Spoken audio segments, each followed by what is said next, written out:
السلام علیکم ورحمۃ اللہ وبرکاتہ۔ مولانا عبدالغفار صاحب کا بیان ہے۔ بیان کا موضوع وقف بل۔ آئیے دیکھتے ہیں کیا بات کرتے ہیں اور سنتے ہیں، انشاءاللہ آخری ویڈیو پہ ملاقات ہوگی۔ ابھی ایک لیٹسٹ مدعا چل رہا ہے ہمارے دیش میں، وقف بل کا مدعا۔ بڑی خوبصورتی سے یہ کہا جا رہا ہے کہ یہ بل مسلمانوں کے فائدے کے لیے لایا جا رہا ہے، اور عجیب بات ہے، جن کو مسلمان سے نفرت ہے، جو مسلمان کو دیکھنا تک نہیں چاہتے، ان کے منہ سے ہم یہ جملہ سن رہے ہیں کہ بھائی ہم مسلمانوں کی ہمدردی میں یہ بل لا رہے ہیں۔ میرے بھائی، ہمیں تمہاری کوئی ہمدردی نہیں چاہیے، کوئی ہمدردی نہیں چاہیے۔ بھیڑیا جو ہے نا، وہ بکرے کے بچے کے ساتھ اور بھیڑ کے بچے کے ساتھ ہمدردی کرے، یہ مناسب نہیں ہے۔ ہمیں معلوم ہے کہ وقف بل کی شکل میں جو یہ بل لایا جا رہا ہے، اس کا مقصد کیا ہے؟ ہماری مسجدوں پر قبضہ کرنا، ہمارے قبرستان پہ قبضہ کرنا، ہماری عیدگاہوں پہ قبضہ کرنا، ہمارے ان مقدسات پر قبضہ کرنا اور انہیں انلیگل بتا کر کے ان پر تالا لگا دینا، یہی مقصد ہے۔ آپ دیکھ لیجئے گا یہی حالات ہے۔ قرآن کہتا ہے وَلَا تَهِنُوا وَلَا تَحْزَنُوا وَأَنْتُمُ الْأَعْلَوْنَ إِن كُنتُم مُؤْمِنِينَ۔ مسلمانوں، تم کمزور نہ پڑو، تم غم نہ کرو، تم ہی سر بلند رہو گے اگر تم ایمان والے۔ ایمان ہی تو آج ہمارا کمزور ہوتا چلا جا رہا ہے۔ ایمان اگر کمزور نہ ہوتا تو آج مسجدوں کی حالت نہ ہوتی۔ الحمدللہ آپ کی یہ مسجد بڑی شاندار، اوپر بھی کافی حصہ بن گیا ہے۔ میں اس کے پہلے آیا تھا تو کام چل رہا تھا، اللہ تعالیٰ نے اس مقام تک پہنچایا ہے ہمیں، اور اللہ سے دعا کیجیے اللہ تعالیٰ مزید ہمیں نیکی کا کام کرنے کی توفیق عطا فرمائے۔ اللہ تعالیٰ ہماری رمضان کی نیکیوں کو قبول فرمائے۔ رب العالمین، جس طریقے سے ہم نے ایک مہینہ تیرے دین کی پابندی کرنے کی کوشش کی ہے، الہ العالمین تو 12 مہینے ہمیں اپنے دین کا پابند بنا دے۔ اے اللہ، ہمیں نمازی بنا دے، ہمیں دیندار بنا دے، ہمیں نیک بنا دے۔ محترم حاضرین جمعہ، رمضان کے مہینے کے ختم ہونے کے بعد اور عید کا تہوار منانے کے بعد آج کا یہ جمعہ پہلا جمعہ ہے۔ رمضان کا ماحول اور رمضان کے بعد کا ماحول، دونوں ماحول میں ہمیں زمین اور آسمان کا فرق دکھائی دیتا ہے۔ ایک طرف جہاں رمضان کے مہینے میں ہم نے یہ دیکھا کہ ہماری مسجدیں نمازیوں سے کھچا کھچ بھری ہوئی، ہر مسلمان روزہ رکھ رہا ہے، تراویح پڑھ رہا ہے، اپنی وسعت اور حیثیت کے مطابق صدقہ اور خیرات کر رہا ہے، تاک راتوں میں عبادت بھی ہم نے کی۔ یہ سارے نیکی کے کام ہم نے رمضان میں ہوتے ہوئے دیکھے، اور جیسے ہی عید کا چاند نظر آیا، سب سے پہلا اثر یہ دیکھنے کو دکھا کہ مسجد سے نمازی کم ہو گئے۔ وہ مسجدیں جہاں فجر کی نماز میں تقریباً پوری مسجد بھری رہتی تھی، اب وہاں فجر میں ایک سب بڑی مشکل سے ہو رہی ہے۔ قرآن تو چھوڑ دیجیے، قرآن کو تو لپیٹ کر کے ہم نے الماری میں رکھ دیا، اور گناہوں کا بازار گرم ہو گیا۔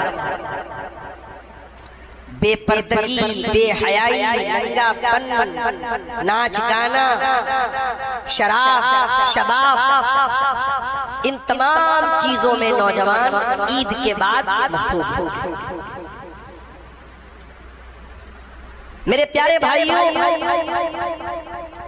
اللہ تعالیٰ نے قرآن میں حابیل اور قابیل کا واقعہ بیان کیا۔ آدم علیہ السلام کے 2 بیٹے تھے، حابیل اور قابیل، دونوں نے اللہ کے راستے میں قربانی پیش کی۔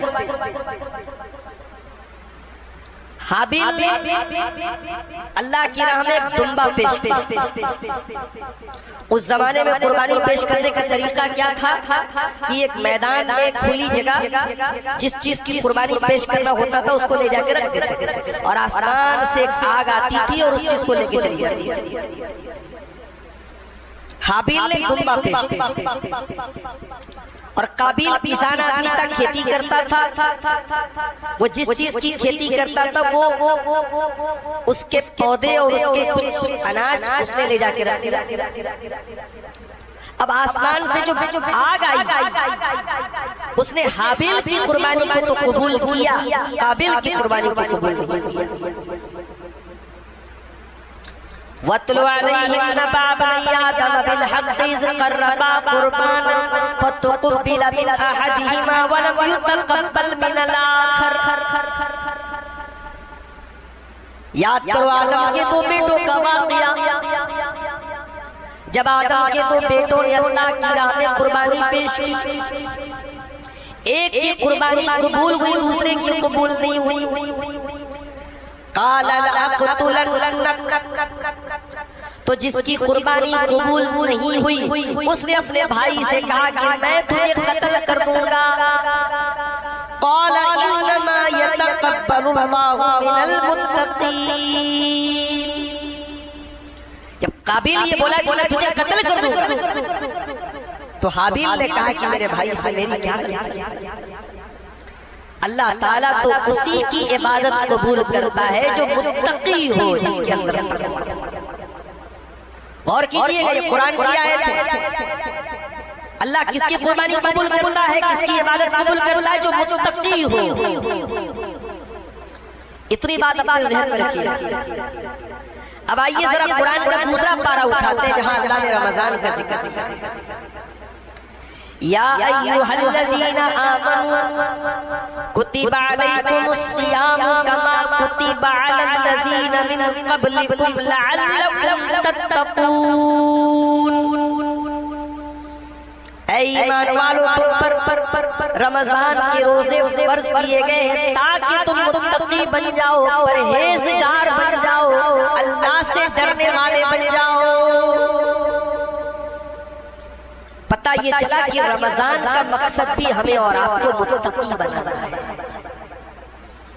بھئی رمضان کیا کرتا ہے؟ حلال چیزوں کو چھوڑا کر کے ہمیں حرام چھوڑنے کی پریکٹس کرتا ہے۔ کھانا حلال ہے، پانی حلال ہے، بیوی حلال ہے، لیکن حکم دیا گیا کہ فجر کی اذان سے لے کر کے مغرب کی اذان تک، طلوع فجر سے لے کر کے مغرب کی اذان تک، سورج ڈوبنے تک تمہیں نہ کھانا کھانا ہے، نہ پانی پینا ہے، نہ بیوی کے قریب جانا ہے۔ حلال ہے نا، کھانا بھی حلال ہے، پانی بھی حلال ہے، بیوی بھی حلال ہے۔ اللہ نے روزے کی حالت میں حلال چیزوں سے منع کیا ہے کہ یہ مت کرو تم۔ تو اگر آپ ایک مہینہ اللہ کے حکم پر حلال کو چھوڑ سکتے ہیں تو باقی کے 11 مہینے حرام کیوں نہیں چھوڑ سکتے ہیں؟ روزہ یہی سبق دیتا ہے۔ میں نے ایک فیس بک پر ایک تصویر دیکھی تھی، مسجد میں رمضان کے بعد 2-4 نمازی بچے تھے، کسی نے فوٹو کھینچا تھا اور ایک بڑا اچھا اس پر کیپشن لکھا تھا رمضان ختم ہو گیا، مہمان چلے گئے، اب گھر والے بچے۔ جو نمازی صرف رمضان کے لیے مسجد میں آیا تھا وہ مہمان تھا بھائی، وہ گھر والا نہیں تھا۔ گھر والے تو وہ ہوتے ہیں وہ سال کے 12 مہینے مسجد کو آباد کرتے ہیں۔ اے مسلمان، یہ تیری بدنصیبی ہے کہ تو اپنی زندگی کے مقصد کو نہیں پہچان پایا۔ تو ایک مہینے کے لیے اللہ کا بندہ بنا تو سال کے 12 مہینے کے لیے اللہ کا بندہ نہیں بنا۔ ارے اللہ کی آکسیجن تجھے کیا ایک مہینے ملتی ہے؟ نہیں، اللہ ایک ذرا سی آکسیجن روک دے، ہاسپیٹل کے ہاسپیٹل پریشان ہو جاتے ہیں۔ اتر پردیش کے گورکھپور میں آکسیجن کے سلنڈر کم پڑ گئے تو چھوٹے چھوٹے کتنے بچوں کا انتقال ہو گیا۔